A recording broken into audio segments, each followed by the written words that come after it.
वैद्युत द्विध्रुव के कारण विद्युत क्षेत्र की तीव्रता। इसके पहले भी बताया गया था तुम लोग को। वैद्युत द्विध्रुव क्या है? दो आवेश, विपरीत प्रकार के दो आवेश अगर एक दूसरे से अल्प दूरी पर स्थित हैं तो ऐसे निकाय को कहते हैं वैद्युत द्विध्रुव। वैद्युत द्विध्रुव के चारों ओर जो विद्युत क्षेत्र उत्पन्न हो रहा है उस द्विध्रुव के कारण, उस क्षेत्र में किसी बिंदु पर हमको तीव्रता की गणना करनी है। वह बिंदु जो है स्थितियों के आधार पर अलग अलग हो सकता है। यदि माना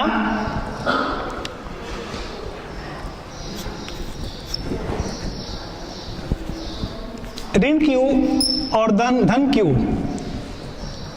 आवेश हैं, एक वैद्युत द्विध्रुव है A B, जहां A पर धन Q आवेश, B पर ऋण Q आवेश है। अर्थात ऐसे कहेंगे कि धन Q और ऋण Q आवेशों से मिलकर के एक बड़ा वैद्युत द्विध्रुव AB है।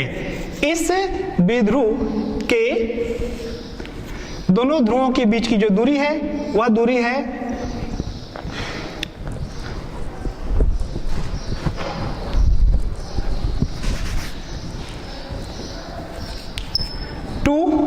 L। इसका मध्य बिंदु है, द्विध्रुव का मध्य बिंदु है O। इसके मध्य से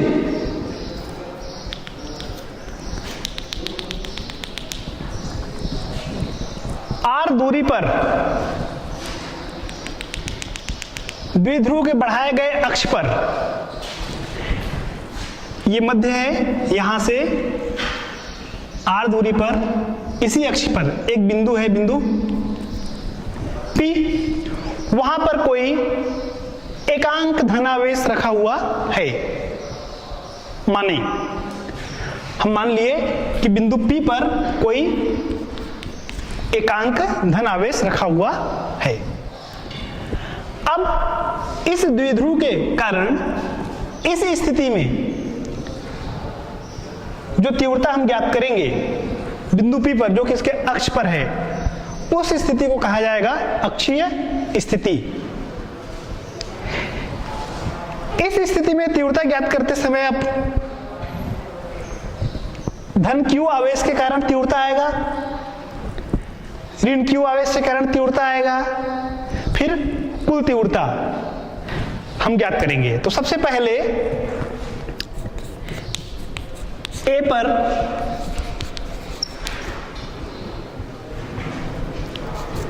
स्थित, A पर कौन सा आवेश स्थित है? ये के कारण A पर स्थित प्लस Q आवेश के कारण कहां पर तीव्रता? P पर तीव्रता।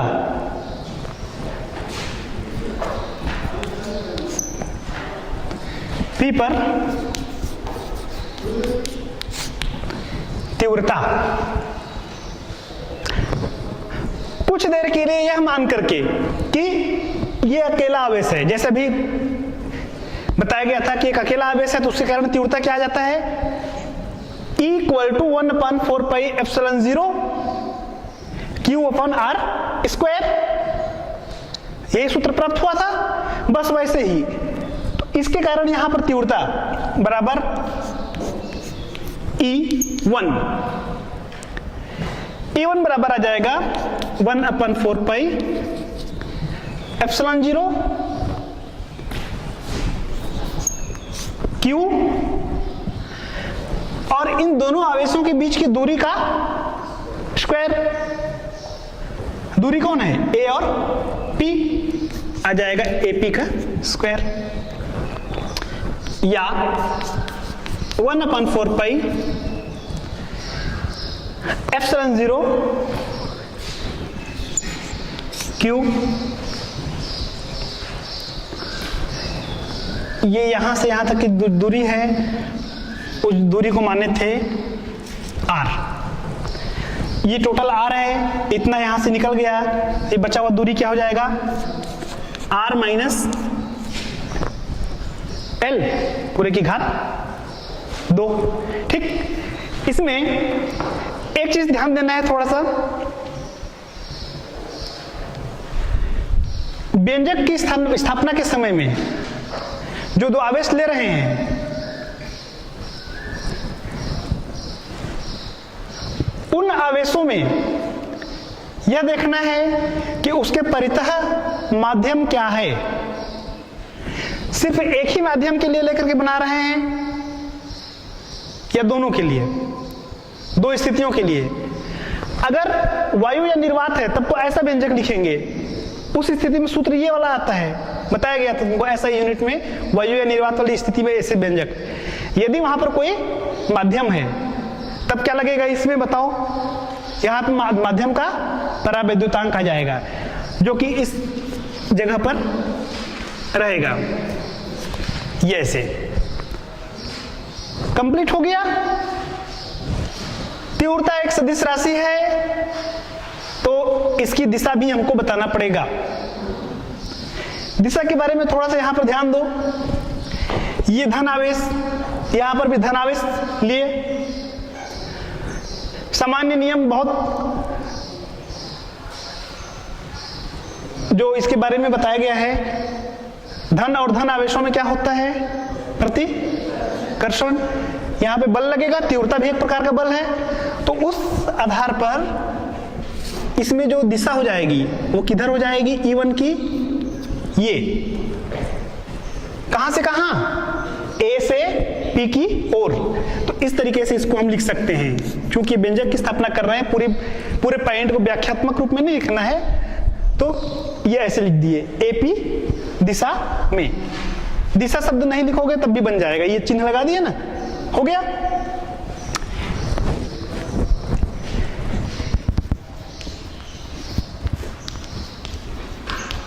इसी प्रकार B पर स्थित ऋण Q आवेश के कारण P पर तीव्रता E2 बराबर 1/4 पाई एप्सिलॉन 0 के Q अपन क्या होगा,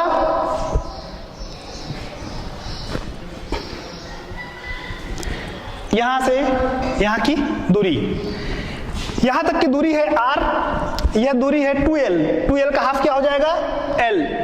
पिछले पीरियड में बताया था द्विध्रुव के दोनों सिरों के या दोनों आवेशों के बीच की दूरी 2L क्यों लिए, L ले लेते तो यहाँ पे क्या आ जाता, L/2 है ना, बस वही सामान्य सा तर्क है और कोई वो नहीं। तो ये हो जाएगा Q। अब दूरी क्या आ जाएगी यहाँ पर, जैसे ये AP था ऐसे यहाँ पे क्या हो जाएगा, B से P, मतलब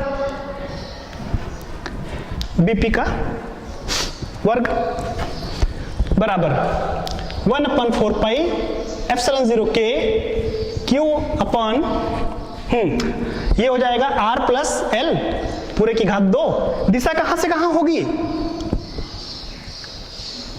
दिशा कहां से कहां होगी तीव्रता की, B से P की ओर होगी या P से B की ओर,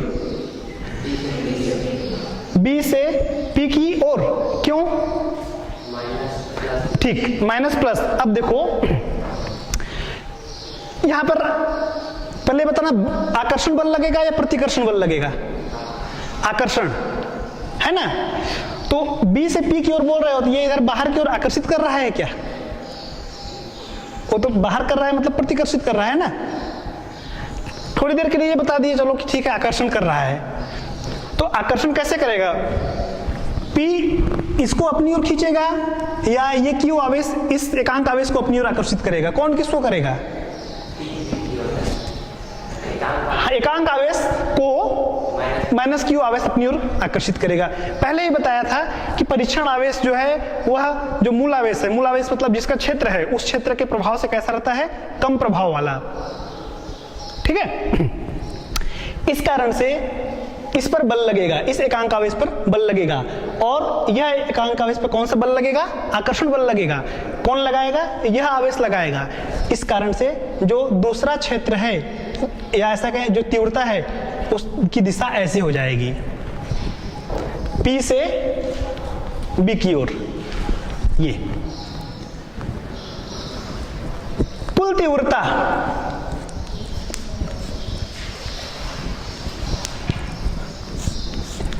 यहां पर कुल तीव्रता से मतलब कुल शब्द ही ऐसा है जिसमें कि एक से अधिक शामिल हैं। तो कुल तीव्रता मतलब क्या हो जाएगा? ए पर स्थित धन क्यू आवेश के कारण और बी पर स्थित ऋण क्यू आवेश के कारण तीव्रता, अर्थात E बराबर E1 धन E2, या फिर मान रख देंगे, ये आ जाएगा 1/4 pi epsilon 0 K Q upon R minus L पूरे की घात 2 धन 1/4 pi epsilon 0 K Q upon R plus L पूरे की घात 2। थोड़ा सा यहां पर ध्यान देना, विद्युत क्षेत्र की तीव्रता एक सदिश राशि है, अतः गणितीय गणना में हम उसकी दिशा को भी लेकर के चलते हैं। E1 की तीव्रता की दिशा हमको बिंदु P पर तीव्रता की गणना करनी है। बिंदु P इधर है, इस दिशा में है, P किस ओर? तो P की ओर तो E1 की दिशा है, तो धनात्मक हो गया, दोनों एक ही दिशा में। लेकिन E2 की जो दिशा है वो कैसा है? विपरीत है। और विपरीत दिशा के लिए किस चिन्ह का उपयोग करते हैं? ऋण का। इस स्थिति में यहां पर जो आवेश आएगा, यहां पर जो तीव्रता रहेगी, उस तीव्रता का मान, ये जो मान है वह मान क्या हो जाएगा? यहां पर ये मान कैसा रहेगा? ऋणात्मक। इसको सीधे सीधे ऐसा भी लिखा जा सकता है 1/4 pi epsilon 0 K Q upon R minus L पूरे की घात 2 ऋण 1/4 pi epsilon 0 K Q upon R plus L पूरे की घात 2। यही है, इसकी भी दिशा होगी। अभी तो हम अलग अलग निकाले थे, E का अलग निकाले, E1 का अलग निकाले, E2 का अलग निकाले, फिर टोटल E आया। अंत में जो अंतिम रिजल्ट आएगा, उस अंतिम रिजल्ट के बाद फिर बता देंगे कि कुल दिशा, परिणामी दिशा किधर होगी।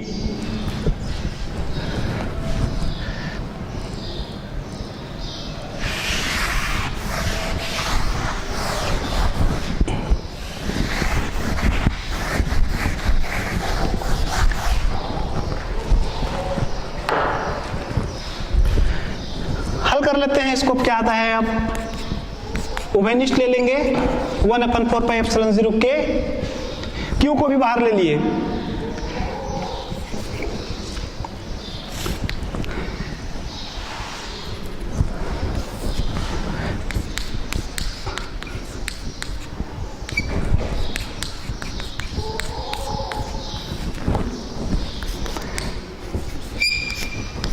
Q/4 पाई एप्सिलॉन 0 K, ब्रैकेट सॉल्व कर लेंगे, इनका आ जाएगा R minus L R square L square पूरे की घात 2, लघुत्तम ले लेंगे इसमें, ये इधर गुणा हो जाएगा तो आ जाएगा R धन L पूरे की घात 2 ऋण R ऋण L पूरे की घात 2, ऐसा बराबर Q/4 पाई एप्सिलॉन 0 K। इसको हल करेंगे, R square plus L square plus 2RL minus R square minus L square plus 2RL, R square minus L square पूरे की घात 2। यहां तक के समझ गए होंगे। वर्ग जिसे A धन B पूरे की घात 2 वाला जो प्रसार करते हैं वही प्रसार हुआ यहाँ पर भी वैसे आ जाएगा, और इसका हो जाएगा R square plus L square minus 2RL, और ये माइनस चिन्ह अंदर जाएगा तो फिर ये सब चिन्ह चेंज हो जाएगा, ये स्क्वायर इससे कट जाएगा, ये L इससे कट जाएगा।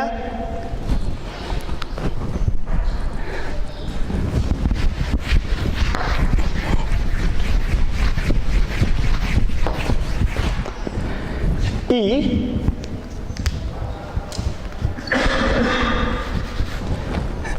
बराबर क्यू बट्टे 4 पाई एप्सिलॉन 0 के, क्या बचा 2RL 2RL 4RL होगा।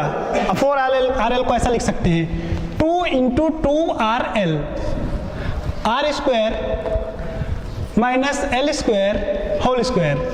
ये ब्रैकेट तोड़ देंगे जब, तब 2R को अलग लिख लेंगे, 2QL को एक साइड, 1/4 पाई एप्सिलॉन 0 के 2QL into 2R upon R square minus L square whole square.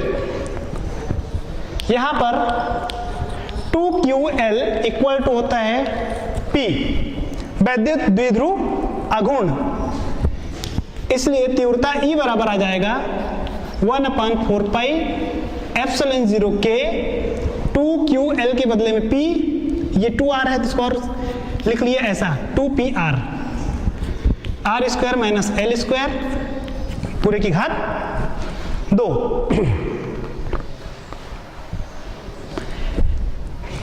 अब अलग अलग स्थितियां आएंगी। यदि द्विध्रुव की लंबाई कम है, किसकी अब तुलना में, आर की तुलना में, अर्थात यदि एल का मान कैसा है, कम है, किससे, आर से, तब एल को क्या करेंगे हम, नगण्य मानते हुए, कम मानते हुए छोड़ देंगे। तो सूत्र आ जाएगा ई बराबर 1/4 पाई एप्सिलॉन 0 के 2PR, यहां पे हो जाएगा आर की घात 4, ये घात इससे कटेगा, 1/4 पाई एप्सिलॉन 0 के 2P अपॉन आर की घात 3। ई बराबर 1/4 पाई एप्सिलॉन 0 के 2P अपॉन आर क्यूब घात 3। यह है तीव्रता का सूत्र। इसमें यदि माध्यम वायु है या निर्वात है, पहले तो हम मान के चले हैं माध्यम है, अब यह कहें कि माध्यम कोई अन्य चीज ना होकर के वहां पर क्या है, वायु है, वायु भी एक माध्यम है ना, तो वायु है या निर्वात है, तब की स्थिति में वायु या निर्वात के लिए के बराबर 1, तब तीव्रता का सूत्र E बराबर आ जाएगा 1/4 pi epsilon 0 2P upon are की घात 3। ये हुआ। मात्रक क्या है तीव्रता का, न्यूटन प्रति कूलम। चूंकि ये अब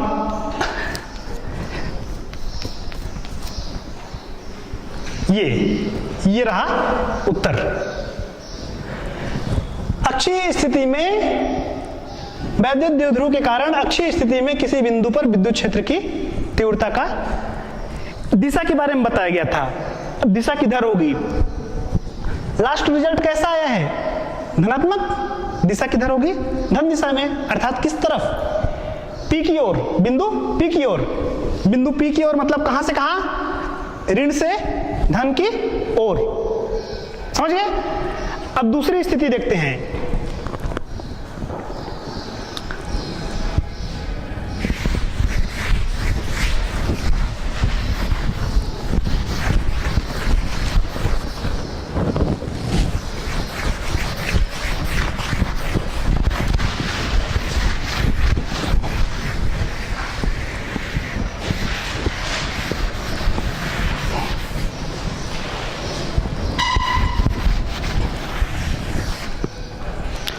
दूसरी स्थिति है निरक्षीय स्थिति।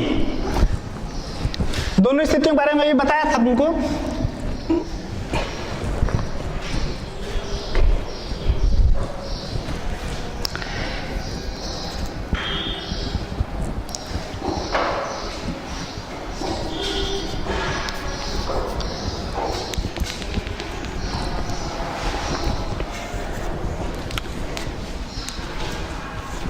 द्विध्रुव ए बी,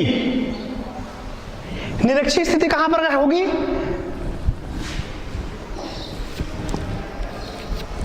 माना एक वैद्युत द्विध्रुव ए बी है जिसके ए पर धन आवेश, धन क्यू आवेश, बी पर ऋण क्यू आवेश है। इनका लंबार्धक वह स्थान जो इस दोनों ध्रुवों को मिलाने वाली रेखा को लंबवत विभाजित कर रही है, ठीक है, उसके सीध में इस स्थान पर कितनी दूरी, माना कि दूरी r है, उस r दूरी पर एक बिंदु है P। बिंदु शब्द से तात्पर्य यहां पर एक स्थान है, उस जगह पर हमको क्या करना है? तीव्रता की गणना करनी है। इस पर कैसा आवेश है? एकांक धन आवेश, यानी ऐसा आवेश है जिसका मान कितना है? 1 है। ऐसा भी कर सकते हैं कि इनकी अपेक्षा वो संख्यात्मक मान कैसा है? कम है। तब A के कारण इस पर जो तीव्रता रहेगी, A पर स्थित धन Q आवेश के कारण वह हो जाएगा माना E1।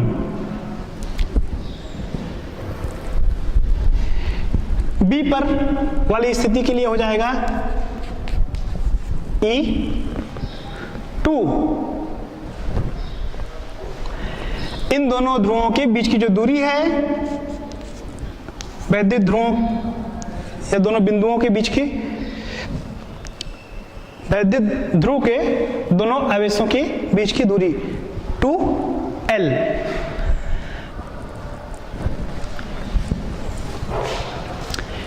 तीव्रता की गणना करने के लिए लिखेंगे A पर स्थित, कौन है स्थित? धन Q, धन Q आवेश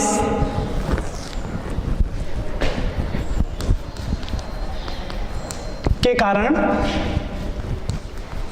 P पर स्थित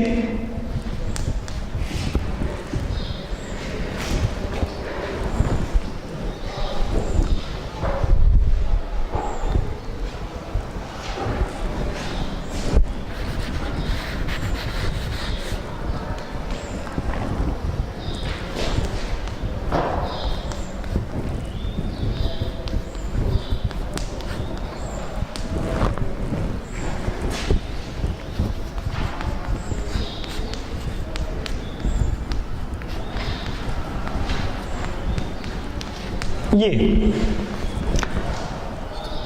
संक्षिप्त में भी लिख सकते हो इसको। A पर स्थित धन Q आवेश के कारण बिंदु P पर विद्युत क्षेत्र की तीव्रता, उस स्थान पर जब तीव्रता रहेगी वही तीव्रता का प्रभाव किस पर पड़ेगा? उस एकांक आवेश पर। तो A पर स्थित धन Q आवेश के कारण P पर स्थित एकांक आवेश पर तीव्रता। समझ में आया इतना? अब इस टॉपिक को मैं थोड़ा सा वो कर लेता हूं। A पर स्थित धन Q आवेश के कारण P पर तीव्रता, मीटर वही है, सब चीज वही है। E1/4πε0K। यहां पर भी माना गया है कि दोनों आवेश जो है के परावैद्युतांक वाले माध्यम में है। Q अपॉन यहां से यहां की दूरी, तीव्रता के सूत्र में बताया गया है आवेश बटे दोनों आवेशों के बीच की दूरी का वर्ग। इससे बीच की दूरी कितना है? A और P, तो ये आ गया AP की घात 2। इसी प्रकार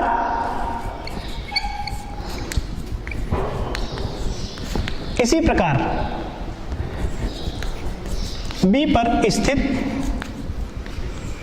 ऋण Q आवेश के कारण P पर विद्युत क्षेत्र की तीव्रता अर्थात E2 का मान, E2 बराबर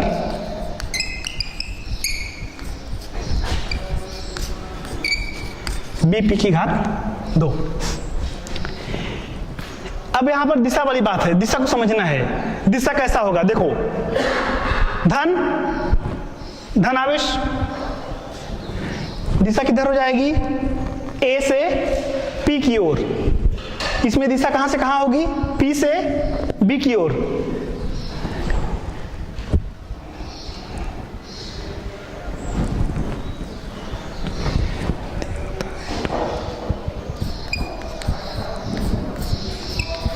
ये हो गया एपी दिशा में, और ये हो जाएगा बीपी, सॉरी पी से बी की ओर, पी से बी की ओर, पी बी।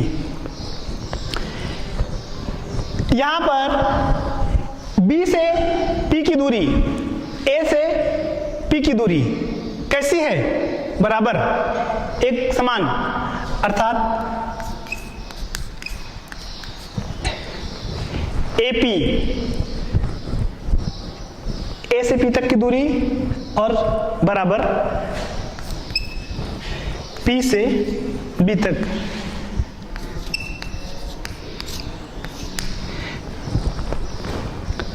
यहां चित्र में जो है ये दूरी जो है एपी बराबर पीबी, इसलिए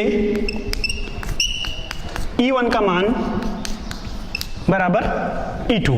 क्यों, हम देख रहे हैं सब चीज समान है, 1/4πε0 के Q1 ये सब बराबर है, केवल ये अंतर है दूरी का। तो दूरी दोनों की आपस में कैसी है, बराबर।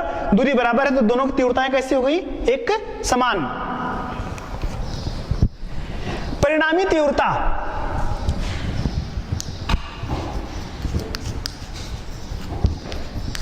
बिंदु P पर कुल तीव्रता का संकेत ले लिए E।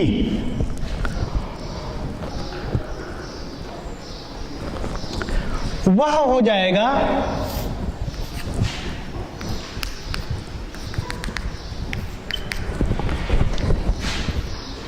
ये थीटा कोण बनाया, यहां पर थीटा कोण इस दिशा में, P से E दिशा में ये जो लाइन खींचा गया है, कोई अंतिम रिजल्ट के बाद फिर पता आएगा कि दिशा परिणामी दिशा कहां से कहां होगी। हाँ, अभी कुल तीव्रता E, यहां पर एक गणितीय नियम लागू होता है कुल मान ज्ञात करने के लिए। समांतर चतुर्भुज का योग का नियम, दो सदिश राशियां इस प्रकार से हैं जुड़ी हुई कि दोनों की दिशाएं अलग अलग दिशा में है और उनके शीर्ष को मिलाने पर वे समांतर चतुर्भुज का निर्माण कर रही हैं। तो परिणामी राशि का मान जो है क्या हो जाता है, उन दोनों सदिश राशियों के कटान बिंदु से होकर के जाने वाला विकर्ण। कक्षा 11वीं में पढ़े हो इसको, सूत्र वगैरह डेरिवेशन डिटेल, वही नियम यहां पर आएगा। तो कुल तीव्रता E बराबर हो जाएगा, E बराबर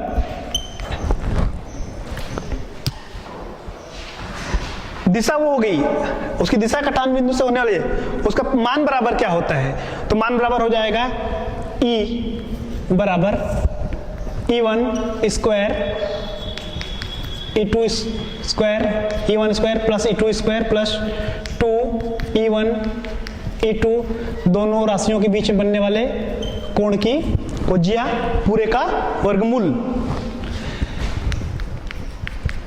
E1 E2 बराबर है, इस मान को यहां पर समीकरण में रखने पर E1 की घात 2, फिर E1 की घात 2, फिर 2 E1 cos 2 थीटा। इस व्यंजक को अब सॉल्व करते जाएंगे, E1 स्क्वायर प्लस ये E1 2E1 हो गया, 2E1 square cos 2 theta, 2E1 square 1 plus cos 2 theta, 2E1 square 1 plus, अब यहां पर एक गणितीय सूत्र का मान रखना रहेगा। cos 2 थीटा मैथ्स में पढ़े होंगे डिटेल विस्तार से, 11वीं के भी फिजिक्स में। cos 2 थीटा के बदले में इसका मान रखेंगे 2 कॉस स्क्वायर थीटा माइनस 1, ये मान इस मान के बराबर होता है। यहां पर ये 1 और ये ऋण 1 कट जाएगा, ये 2 का गुणा इसमें हो जाएगा 4 E1 square cos square theta. For E1 square cos square theta या इक्वल टू हो जाएगा, वर्गमूल हटा देंगे यहां पर अब, तो 2 E1 कॉस थीटा। यह है तीव्रता का सूत्र। अब इस तीव्रता के सूत्र में एक E1 और E2 का मान, कॉस थीटा का मान रखेंगे। इसके लिए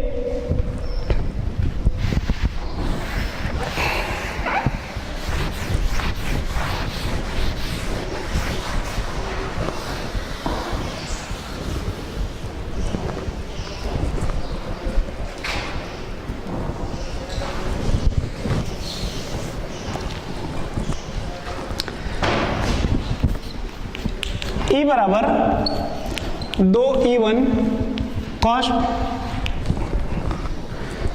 2 थीटा। E1 या E2 का मान कितना भी बताया गया था, 1/4 पाई एप्सिलॉन 0 के Q अपॉन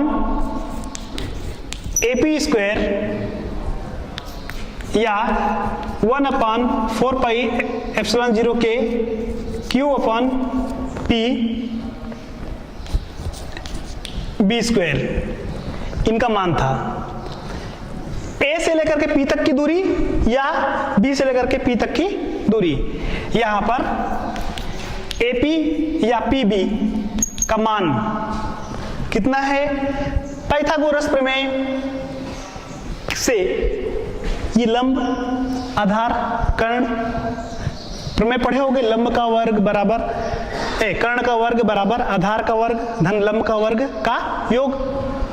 यह मान यहां से यहां तक का कितना है, L, ये कितना है R, तो इसका मान क्या हो जाएगा, L square plus R square का वर्गमूल।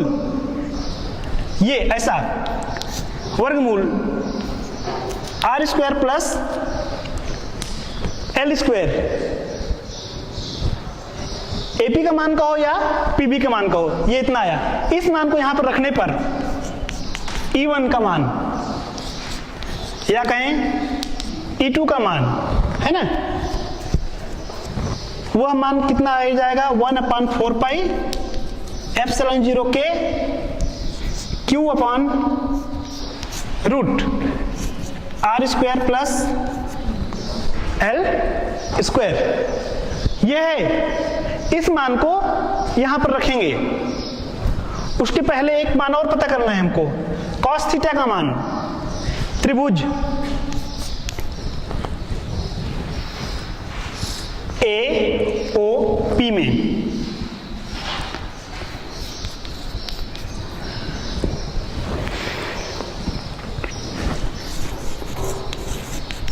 कॉस थीटा बराबर क्या होगा, कॉस बराबर क्या होता है, आधार बटे कर्ण, यही पढ़ाई है फार्मूला। आधार, आधार मतलब क्या हो गया L, कर्ण का मतलब AP, तो मान क्या आ जाएगा L और AP का मान कितना आ जाएगा R square plus L square.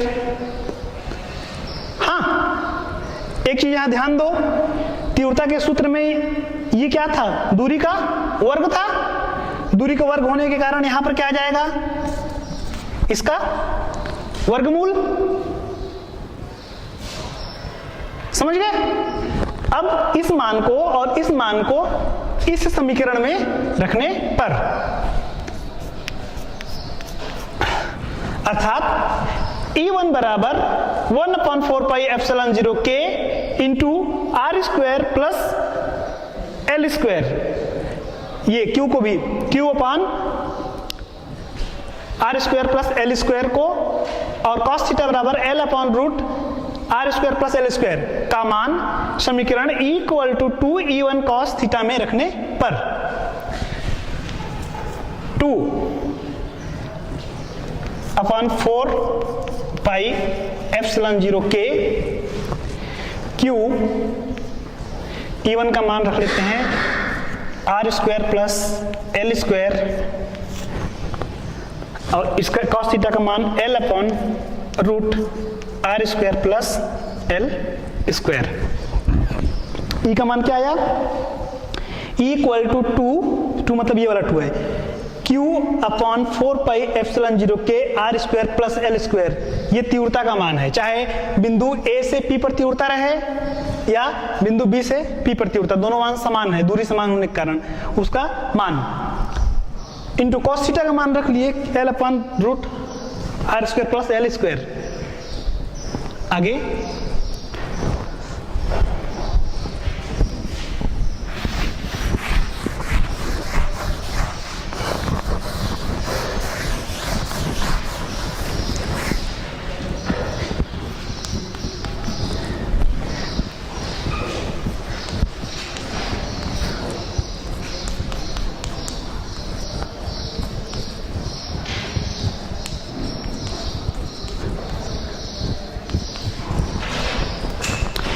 QL upon 4 pi epsilon 0 के R square plus L square पूरे की घात 3/2। ऐसा क्यों?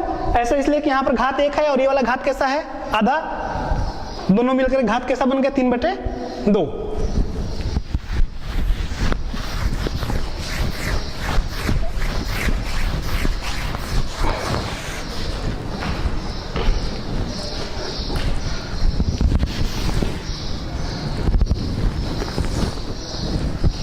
E बराबर 2QL क्या है? वैद्युत द्विध्रुव आघूर्ण अर्थात P 4 पाई एप्सिलॉन 0 के R square plus L square 3/2 पूरे घात। यदि द्विध्रुव की लंबाई बहुत कम है, बहुत कम मतलब आर की तुलना में, उस दूरी की तुलना में, तब उसको छोड़ देने पर, लंबाई को छोड़ने पर E बराबर हो जाएगा 1 अपॉन 4 पाई एप्सिलॉन 0 के इंटू 1 अपॉन आर की घात 2 पूरे की घात 3/2 या E बराबर 1 अपॉन 4 पाई एप्सिलॉन 0 के इंटू यहाँ पे ये इस जगह पर P रहेगा, ये P अपॉन ये घात 2 इस घात से कट जाएगा, R की घात 3। यही है इस तीव्रता का लास्ट सूत्र। इस सूत्र में दिशा जो है वो कहां से कहां हो जाएगी? धन आवेश से ऋण आवेश की ओर। इसमें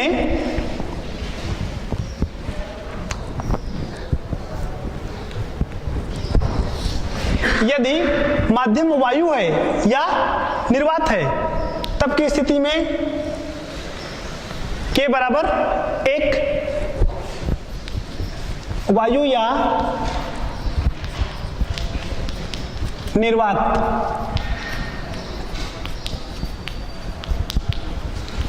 माध्यम होने पर के बराबर 1, तब E बराबर हो जाएगा 1 अपॉन 4 पाई एप्सिलॉन 0 के, एप्सिलॉन 0 भर रहेगा, के नहीं रहेगा, R की घात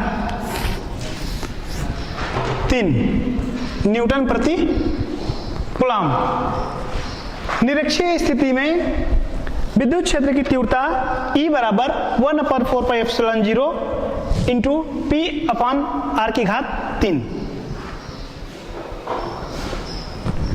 दो स्थितियां बताई गई थी अभी, अक्षीय स्थिति में तीव्रता और निरक्षीय स्थिति में। जब हम दो की बात करते हैं तो वहां पर ये प्रश्न भी आता है कि फिर दोनों क्या बराबर हैं या दोनों में कुछ अंतर है, वही हमको देखना है। वैद्युत द्विध्रुव के कारण विद्युत क्षेत्र की तीव्रता की अक्षीय एवं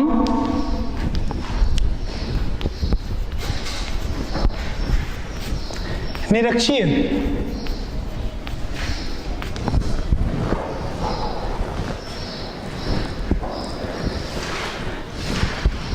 अक्षीय एवं निरक्षीय स्थितियों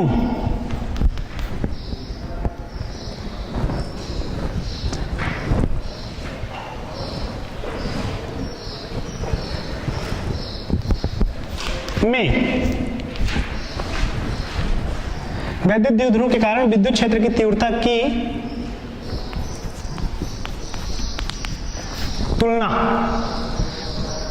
विद्युत क्षेत्र की तीव्रता की तुलना कर रहे हैं। कौन से, कब कर रहे हैं? अक्षीय स्थिति वाली तीव्रता और निरक्षीय स्थिति वाली तीव्रता की तुलना।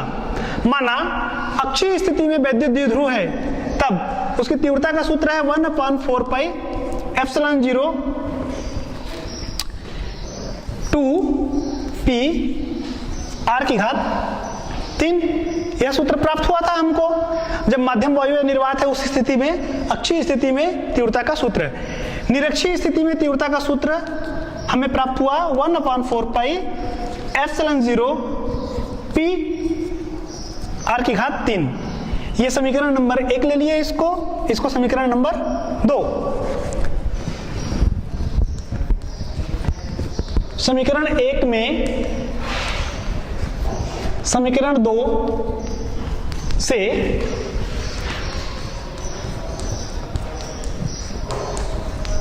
भाग देने पर E1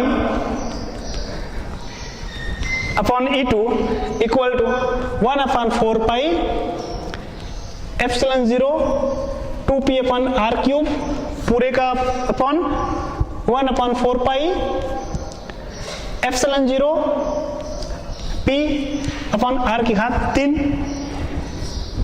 ये सब कट गया पद, क्या आया? 2। अर्थात E1 और E2 का अनुपात 2 प्राप्त हुआ। इससे निष्कर्ष निकला कि E1 बराबर 2 E2।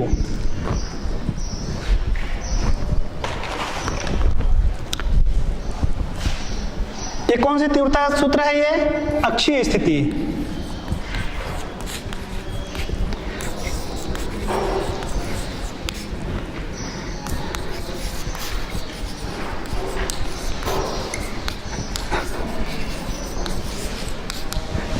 अक्षीय स्थिति में तीव्रता, निरक्षीय स्थिति में तीव्रता, और लास्ट में रिजल्ट क्या आया कि अक्षीय स्थिति में जो तीव्रता है वह निरक्षीय स्थिति में जो तीव्रता है उस तीव्रता के 2 गुने के बराबर है।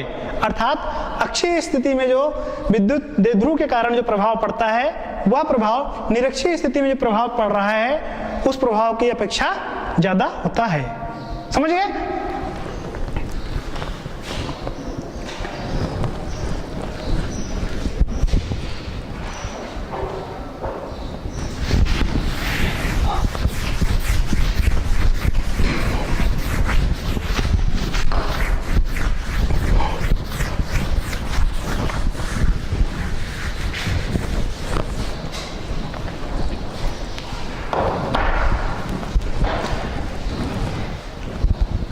वैद्युत द्विध्रुव के कारण विद्युत क्षेत्र की तीव्रता दो स्थितियां पढ़े, एक अक्षीय स्थिति और एक निरक्षीय स्थिति में। द्विध्रुव वही है, प्लस क्यू और माइनस क्यू। इनका जो प्रभाव पड़ रहा है अगर वो यहां पर पड़ रहा है तो अक्षीय स्थिति, यहां पर पड़ रहा है तो निरक्षीय स्थिति। निष्कर्ष क्या पहुंचे थे? निष्कर्ष पे पहुंचे थे कि यहां पर जो प्रभाव पड़ रहा है वह प्रभाव इस निरक्षीय स्थिति में पड़ने वाले प्रभाव का 2 गुना होता है। अगले पीरियड में पढ़ेंगे सामान्य स्थिति में तीव्रता। ठीक, धन्यवाद।